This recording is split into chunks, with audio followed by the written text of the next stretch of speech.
सोनपुर राज्य के एक छोटे से गांव में हरिया नाम का एक किसान अपने 20 वर्षीय पुत्र और बूढ़ी पत्नी के साथ रहा करता था। एक दिन हरिया का बेटा किशन थका हारा घर पर आया ही था कि तभी उसने देखा उसकी माँ विमला और उसका पिता हरिया उदास बैठा हुआ था। किशन अपने पिता की ओर देखकर बोला, अरे क्या हुआ पिताजी, आप उदास क्यों बैठे हैं? और माँ, ये तुम्हारी आंखों में आंसू क्यों हैं? सब कुछ ठीक तो है ना? हाँ, कुछ नहीं किशन बेटा, बस हम पति पत्नी आपस में बातें कर रहे थे। बातें? तो आप दोनों ऐसी कौन सी बातें कर रहे थे कि आप दोनों के हंसमुख चेहरे पर उदासी के बादल छा गए हैं? बेटा, तुम तपती धूप में बेकार में कड़ी मेहनत करके अपने शरीर का पसीना बहा रहे हो। बेटा, तुम तो जानते हो ना कि पिछले 2 वर्षों से सारे राज्य में सूखा पड़ा हुआ है। जब मैं तुम्हें खेत में हल चलाते हुए देखता हूँ और बंजर जमीन पर मेहनत करते हुए देखता हूँ और उस मेहनत का कोई नतीजा नहीं देखता, तो मुझे अपने आप पर बड़ा अफसोस होता है ये सोचकर कि अगर मैं धनवान होता तो मैं तुम्हें एक अच्छा व्यापारी बना देता। अरे क्या पिताजी, आप और माँ इतनी सी बात पर उदास बैठे हैं। अच्छा, अब आप बताइए कि आपने बचपन में मुझे क्या सिखाया था? क्या बताया करते थे? यही ना कि किसान का बेटा किसान ही बनता है, उसकी रगों में खून की जगह मेहनत बहती है। और रहा सवाल सूखे का, अरे पिताजी, वो तो पूरे राज्य में पड़ रहा है, कोई अकेले मेरे खेत में थोड़ना पड़ रहा है। किशन, मैं तुम्हें यह कहना चाह रहा हूं कि बेटा, बंजर जमीन पर फसल नहीं उगती है। तुम्हारी मेहनत बेकार है, मत किया करो ना इतनी मेहनत। शायद आप सही कह रहे हैं, परंतु कोशिश करने में क्या जाता है पिताजी, बताइए। घर में अनाज समाप्त होने की कगार पर है। पिताजी, कभी सोचा है कि जब घर में अनाज समाप्त हो जाएगा तो आखिर हम क्या खाएंगे? अरे तुम उसकी चिंता मत करो, आज शाम को मैं और मुखिया जी इसी सिलसिले में बात करने वाले हैं। शाम को किशन का पिता हरिया गांव के मुखिया के पास चला गया। मुखिया हरिया की ओर देखकर बोला, हाँ आओ हरिया, आओ आओ आओ आओ, मुझे तुम्हारा ही इंतजार था। गांव की स्थिति बद से बदतर होती जा रही है। घरों में अनाज समाप्त होने लगा है और देखो, ये धरती बंजर हो चुकी है। मैं अपने पुत्र को यही बात समझा रहा था। तुम्हारा पुत्र बहुत मेहनती युवक है हरिया। जब बंजर जमीन पर उसे हल चलाते हुए देखता हूँ और फसल उगाने की कोशिश करते हुए देखता हूँ तो मन को बड़ी प्रसन्नता होती है। परंतु अफसोस भी होता है कि उसकी सारी कोशिशें बेकार हैं, क्योंकि बंजर जमीन पर फसल तो उगा नहीं करती ना। हाँ, मैं आपसे इसी सिलसिले में बात करने आया हूँ मुखिया जी, कि हमें कोई ना कोई तो हल निकालना ही होगा ना। हल निकाल लिया है हरिया। मैंने फैसला कर लिया है कि कल मैं और तुम सोनपुर राज्य में चलेंगे और महाराज विक्रम से मदद मांगेंगे। महाराज विक्रम बहुत ही दयालु राजा हैं। आपने तो मेरे मन की बात छीन ली मुखिया जी। मैं तो काफी दिनों से यही सोच रहा था। चलिए चलते हैं। अगले दिन हरिया और मुखिया सोनपुर राज्य के महल के अंदर चले गए, मगर राज दरबार में राजा विक्रम के स्थान पर उसका पुत्र राजकुमार बलदेव बैठा हुआ था। राजकुमार बलदेव मुखिया और हरिया की ओर देखकर बोला, तुम दोनों कौन हो और यहाँ पर क्यों आए हो? हमें महाराज से काम है। महाराज यहाँ पर नहीं है, वो कुछ समय के लिए राज्य से बाहर गए हुए हैं, बहुत जरूरी काम के लिए। तब तक मैं ही इस राज्य का कार्यभार संभाल रहा हूं। तुम्हारी भाषा में कहा जाए तो इस समय मैं ही तुम्हारा महाराज हूं। बताओ, किस काम के लिए यहां पर आए हो? महाराज, हमारा गांव सूखे की चपेट में है। धरती बंजर हो चुकी है, फसलें नहीं उग रही हैं और गांव में अनाज भी समाप्त होने की कगार पर है। हमारी सहायता कीजिए राजकुमार। अगर अनाज समाप्त हो गया तो हम सब भूखे मर जाएंगे, कहाँ जाएंगे? मुखिया की बात सुनकर राजकुमार बलदेव जोर जोर से हंसते हुए मुखिया का मजाक उड़ाने वाले अंदाज में बोला, अरे मूर्ख, ये सूखा तो पूरे राज्य में फैला हुआ है, इसकी चपेट में तो पूरा राज्य है। अगर मैं पूरे राज्य की मदद करने पर उतर आऊंगा तो फिर महल में रहने वाले क्या कहेंगे? राजकुमार की बात सुनकर हरिया सवालिया नजरों से राजकुमार बलदेव की ओर देखकर बोला, महाराज, मैं आपकी बात का मतलब नहीं समझा। मतलब? तो सुनो, मतलब यही है कि जब राज्य में सूखा पड़ता है तो हर किसी को अपनी अपनी पड़ी होती है, और सूखे में अगर किसी को भोजन खाने का अधिकार होता है तो वो सिर्फ राजा और महलों में रहने वाले लोगों का। निकल जाओ यहां से, मैं तुम्हारी कोई सहायता नहीं कर सकता और दोबारा यहां पर आना भी नहीं। मैं अपने पिता की तरह नहीं हूं, मैं अपने महल में भिखारियों को बर्दाश्त तक नहीं करता। निकलो यहां से। हरिया और मुखिया मुंह लटकाकर अपने गांव आ गए। हरिया का लटका हुआ चेहरा देखकर उसका पुत्र किशन उससे बोला, क्या बात है पिताजी, ये आपका चेहरा लटका हुआ क्यों है? हरिया अपने बेटे को सारी घटना बताते हुए बोला, महाराज राज्य में मौजूद नहीं है और राजकुमार बलदेव ने मुझे और मुखिया जी को अपमानित करके महल से बाहर निकाल दिया। ये सुनकर किशन के चेहरे पर क्रोध झलकने लगा। आखिरकार ये राजकुमार बलदेव अपने आप को समझता क्या है? उन्हें कोई अधिकार नहीं है अपनी प्रजा को इस तरह से अपमानित करने का।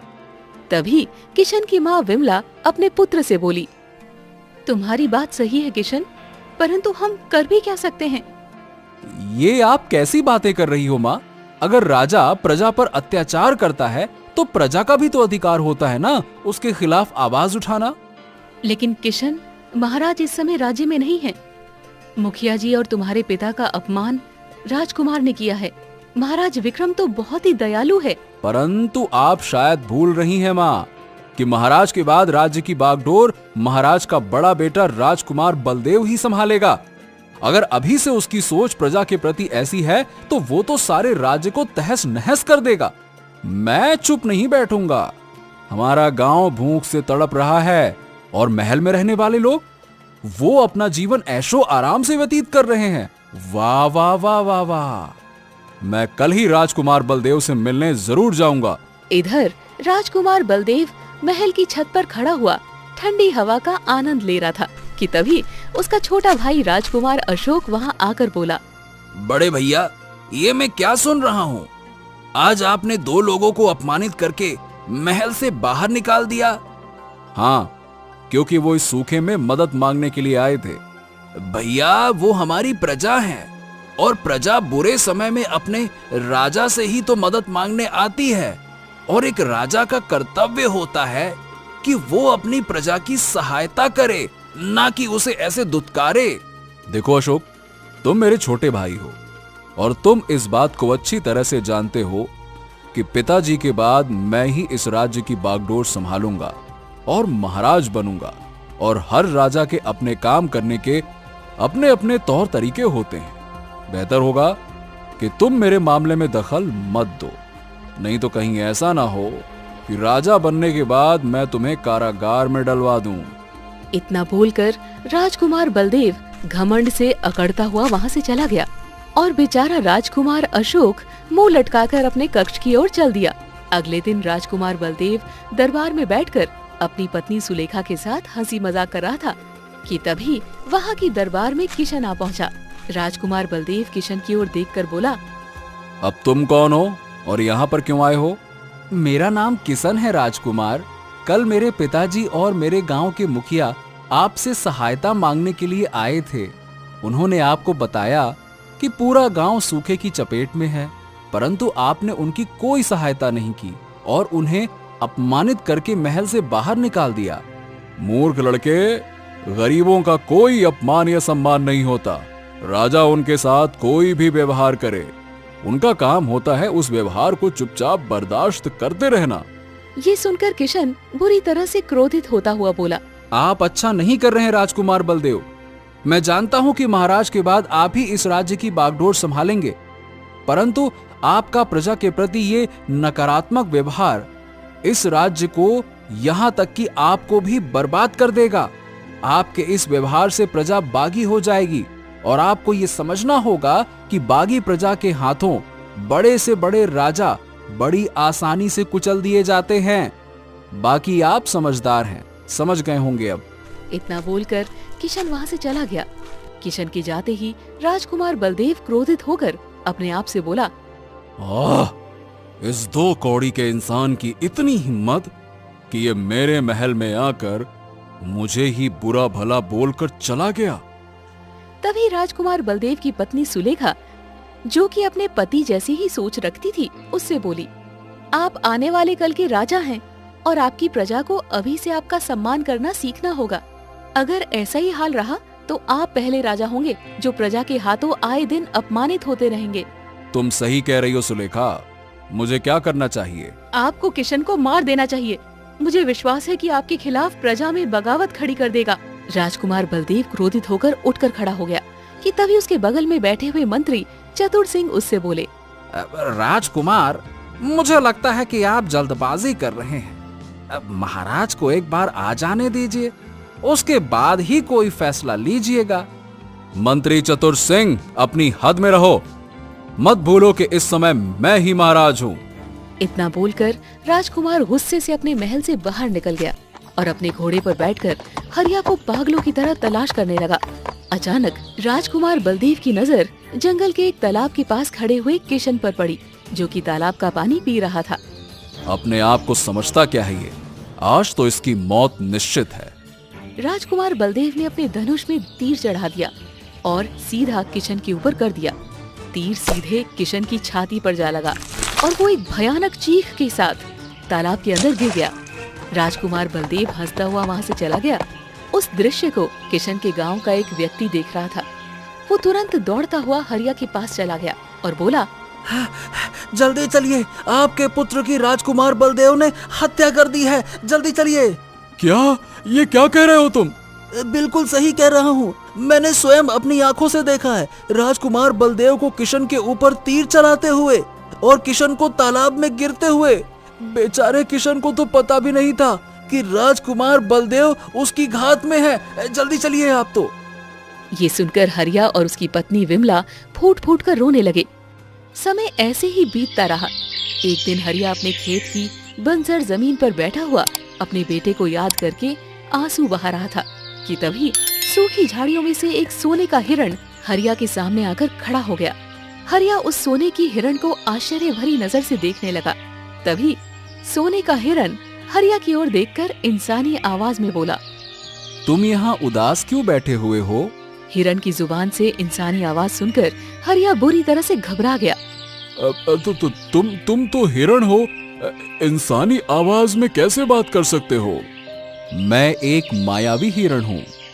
अब मुझे ये बताओ, तुम यहाँ पर क्यों बैठे हुए हो और तुम रो क्यों रहे हो? हरिया सारी घटना बताते हुए उस हिरण से बोला, अब मेरी किस्मत में रोने के अलावा और क्या लिखा है?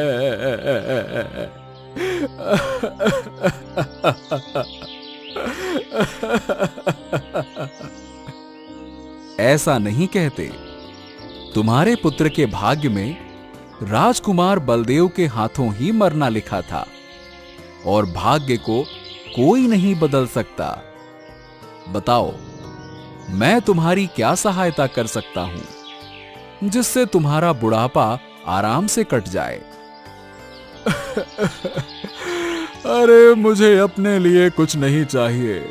मेरे पुत्र की इच्छा थी कि उसके गांव के वासी आराम से अपना जीवन व्यतीत कर सके, क्योंकि सारा राज्य सूखे की चपेट में है।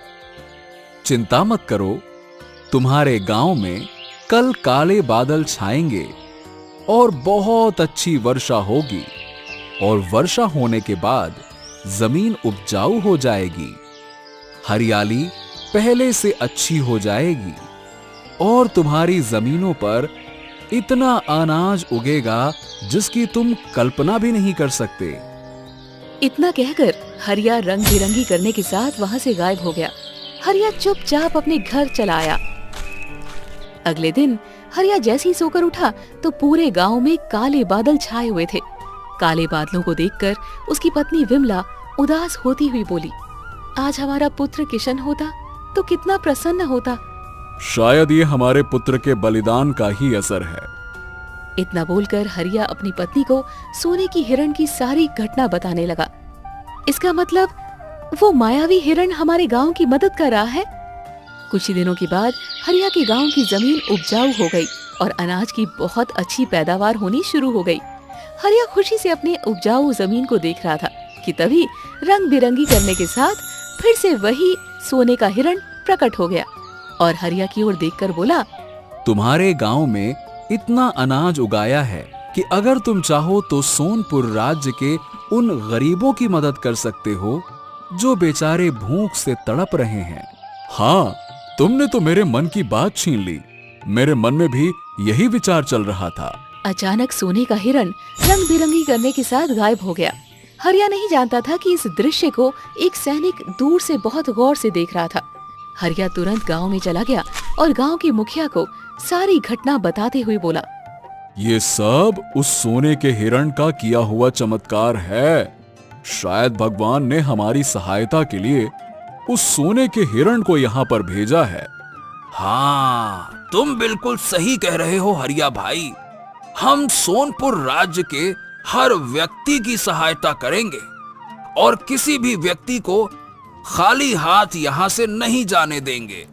इधर सैनिक राजकुमार बलदेव के पास जाकर बोला, आपके लिए बहुत ही महत्वपूर्ण समाचार लेकर आया हूँ राजकुमार बलदेव, जिसे सुनकर आप खुश हो जाएंगे। अच्छा, जल्दी से बताओ क्या है वो समाचार।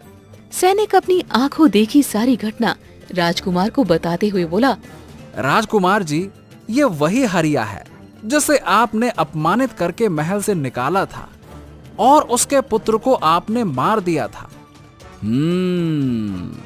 तो वो सोने का हिरण तो मेरे पास होना चाहिए सैनिक। क्यों? आपने बिल्कुल सही कहा राजकुमार बलदेव। हरिया का गांव पूरे राज्य की दोनों हाथों से सहायता कर रहा है। अगर ऐसा ही चलता रहा तो सोनपुर राज्य की सारी प्रजा हरिया और उसके गांव की जय जयकार करने लगेगी और आपको भूल जाएगी राजकुमार। ये सुनकर राजकुमार बलदेव गुस्से से आग बबूला हो उठा। जाओ, हरिया को इसी समय यहाँ पर बंदी बना कर ले आओ। मुझे किसी भी कीमत पर वो सोने का हिरण चाहिए, मतलब चाहिए। जाओ। राजकुमार बलदेव की बात सुनकर सैनिक तुरंत वहाँ से चला गया। कुछ ही देर में हरिया राजकुमार बलदेव के सामने खड़ा हुआ था। राजकुमार बलदेव गुस्से से हरिया से बोला, वो सोने का हिरण कहाँ है? अब वो सोने का हिरण मेरा गुलाम नहीं है राजकुमार। वो अपनी मर्जी से आता है और अपनी मर्जी से चला जाता है। मुझे मूर्ख समझा है क्या? अरे सच तो ये है कि तुम उस सोने के हिरण का इस्तेमाल करके मेरा राज्य हड़पने की कोशिश कर रहे हो। राजकुमार, मैं तो केवल इस राज्य के लोगों की मदद कर रहा हूँ, जो कि आपने नहीं किया। आपने तो बल्कि बड़ी बेरहमी से मेरे पुत्र की हत्या कर दी। राजकुमार बलदेव कुछ कहने ही वाला था कि तभी वहाँ पर अचानक से राजकुमार बलदेव का पिता राजा विक्रम आ पहुँचा। इस दृश्य को देखकर वो अपने पुत्र राजकुमार बलदेव से बोला, क्या कोई बताएगा कि आखिरकार यहाँ पर चल क्या रहा है, जो मुझे अधूरा काम छोड़कर यहाँ वापस आना पड़ा? ये सुनकर राजकुमार बुरी तरह से घबराते हुए बोला, अब पिताजी, आपको अपना अधूरा काम छोड़कर आना पड़ा? मैं कुछ समझा नहीं। मुझे गुप्तचर से तुमने ही तो यहाँ पर बुलवाया है, बोलो अब। लेकिन पिताजी, मैंने तो कोई गुप्तचर नहीं भेजा। तभी मंत्री चतुर सिंह वहाँ आकर राजा विक्रम से बोला, महाराज, उस गुप्तचर को मैंने भेजा था। आपके जाने के बाद राजकुमार बलदेव ने अपनी मनमानियां करनी शुरू कर दी। प्रजा सूखे की चपेट में है। राजकुमार बलदेव उनकी सहायता करने की बजाय उनका अपमान कर रहे हैं महाराज। और तो और महाराज, आपके सामने ये जो हरिया खड़ा है ना, इसके पुत्र की राजकुमार बलदेव ने बगैर बात के ही हत्या कर दी। वो बेचारा तो बस राजकुमार बलदेव को उनका कर्तव्य याद दिलाने आया था और बस इसी बात से क्रोधित होकर उसकी हत्या कर दी। ये सुनकर राजा विक्रम बुरी तरह से क्रोधित हो उठा। राजकुमार, तुमने हमारे पीठ पीछे ये क्या किया? पिताजी, ये मंत्री जी झूठ बोल रहे हैं और ये हरिया भी मंत्री जी से मिला हुआ है। ये सब इस राज्य को हड़पने की और मुझे रास्ते से हटाने की कोशिश है। तभी वहाँ पर रंग बिरंगी किरणों के साथ वो सोने का हिरण प्रकट हो उठा और अचानक वो सोने का हिरण किशन में परिवर्तित हो गया। ये देखकर वहाँ पर सभी की आंखें आश्चर्य से फटी की फटी रह गई। किशन राजा विक्रम की ओर देखकर बोला, महाराज, मंत्री जी जो बता रहे हैं वो बिल्कुल सत्य है। मैंने जब आपके पुत्र राजकुमार बलदेव को उनका कर्तव्य याद दिलाना चाहा तो उन्होंने क्रोध में आकर मेरे ऊपर ही तीर चला दिया और मैं तालाब में गिर गया। परंतु राजकुमार बलदेव नहीं जानते थे कि वो तालाब एक मायावी तालाब था। मायावी तालाब में गिरने की वजह से राजकुमार बलजीत के तीर ने मेरे शरीर पर काम नहीं किया। मैंने जब तालाब से बाहर निकलने की कोशिश की तो उस तालाब ने मुझसे कहा कि मैं अपने इस रूप में इस तालाब से बाहर नहीं निकल सकता, तो मैं एक सोने के हिरण के रूप में ही तालाब से निकल सकता हूँ और तालाब से निकलने के बाद मुझे लोगों की भलाई करनी होगी, तभी मैं अपने असली रूप में आ सकता हूँ। और मैंने ऐसा ही किया। अगर ऐसी बात थी तो तुम जब पहली बार हिरण के रूप में मेरे सामने आए थे तो तुम मुझे बता सकते थे कि तुम मेरे बेटे हो किशन। पिताजी, मुझे ये बताने की अनुमति नहीं थी कि मैं जीवित हूँ। ये सुनकर राजा विक्रम बुरी तरह से क्रोध में आ गया और उसने उसी समय अपने पुत्र को राज्य से बेदखल कर दिया और राज्य की बागडोर अपने छोटे बेटे राजकुमार अशोक को सौंप दी। हरिया अपने पुत्र किशन के साथ खुशी खुशी अपने घर चला आया और सब कुछ सही हो गया।